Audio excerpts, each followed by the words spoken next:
সুলতান আপু তো লতিফ ভাইরে পছন্দ করে। পছন্দ করলেই তো পছন্দের মানুষটা পাওয়া যায় না, এটাই দুনিয়ার নিয়ম।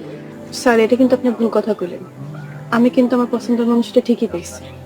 তুমি হইলা ভাগ্যবান, তাই হয়তো পাইছো। তোমার মতো ভাগ্য নিয়ে কে জন্ম। আচ্ছা কন্ত সুলতান আপুরে কেমনে সারানো যায়? আমিও তাই ভাবতেছি, কেমনে লতিফের সাথে বিয়া দেওয়া যায়। আপনি পারবেন লতিফ ভাই লগে সুলতান আপুর বিয়ে দিতে? অনেক বড় চ্যালেঞ্জ, অনেক আগেই নিছি, দেখি কি করা যায়।